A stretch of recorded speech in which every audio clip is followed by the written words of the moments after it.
ฝั่งนี้นะจับทางตีนเราเป็นน้อยนะเย็บบอสนั่นใส่กูหลักเพียกเขาได้ลูกผู้คือว่าใดแล้วผู้สูญให้นักกีฬาเนี่ยช่วงบ้านลงปอ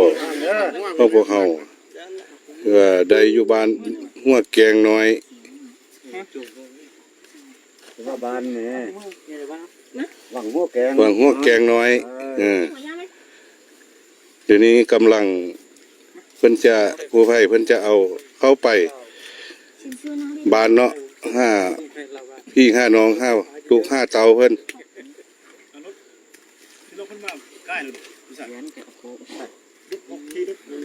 มาขายนี่หมดอ่ะสไลด์ก็เลยเนาะขึ้นขายเลยพอมีรถคันนึงเข้ามา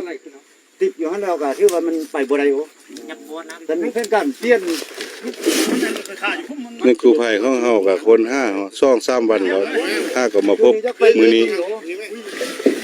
เวลาจักโมงก่อนนะยกก็ได้นะยกตูดมากันเวลาจักโมงอันคนนึงอยู่ทางนั้นคนนึงแม่อยู่ย่องลงเมื่อพุ่นน่ะ10 นาที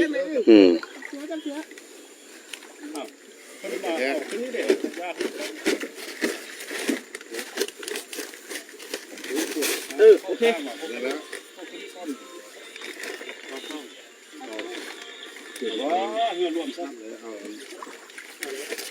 ผ้าขาวพกกันเนาะข้าวปุกคนนี้ได้ไปบ้านเลยส่งคนเอาใส่เบี้ยครับกลับบ้านกลับซ่องเด้อพุ่นเด้อ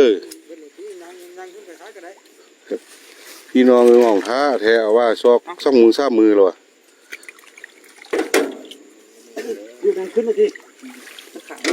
ก็เอาเองก็เหนื่อยเนาะต้องไปที่เขาเด็กลงมาตรงนี้ตรงนี้เลย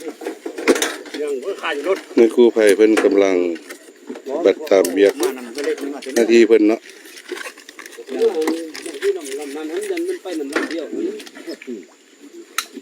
ที่หมดที่ขายได้ก็มึงคนละ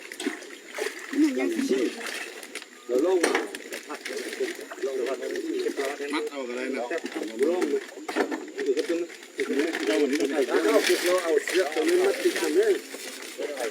เอาได้เลยรถอ่ะเอาได้เลยนี่น่ะนี่แต่น้ำเฮาบ่ได้แต่ว่ารถมาจอดให้หันก็ย่างมันรถขอที่ใดเลยนี่เบิ่งมาจับสู่ช่วยกันขึ้นนี้เลยเด้อ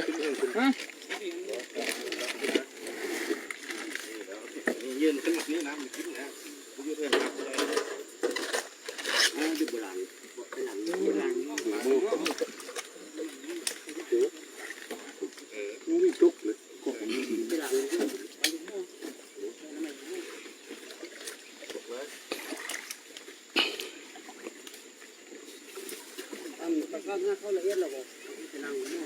ไปโทรมา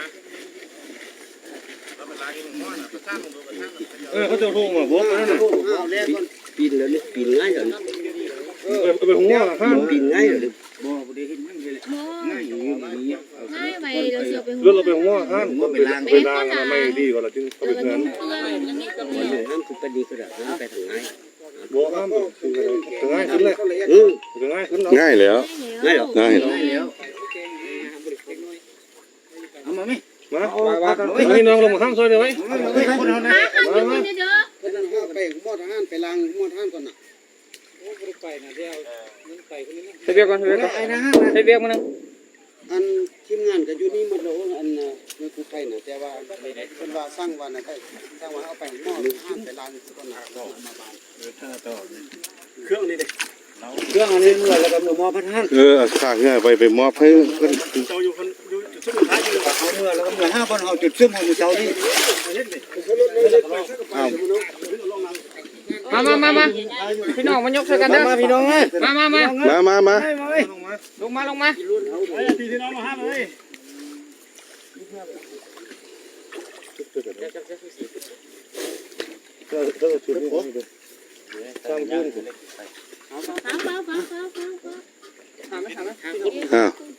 ยกเมสนะ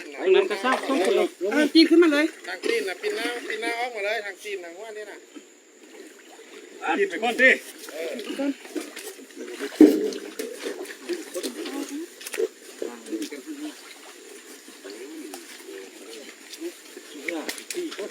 เอาขวดนี้ให้เด็กเอาขวดนี้ให้เด็กเอาขวดนี้ให้เด็ก เ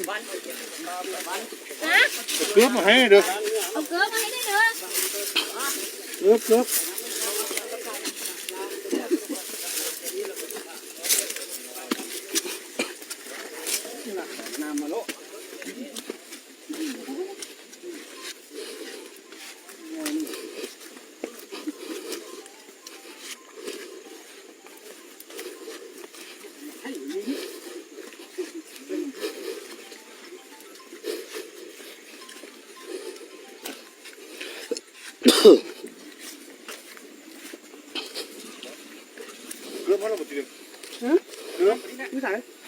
เพิ่นขึ้นบนนั่นก็ลำบากลำบนได้นิดนึง โอ้นี่เดี๋ยวไอ้เรน ก็ใจสู้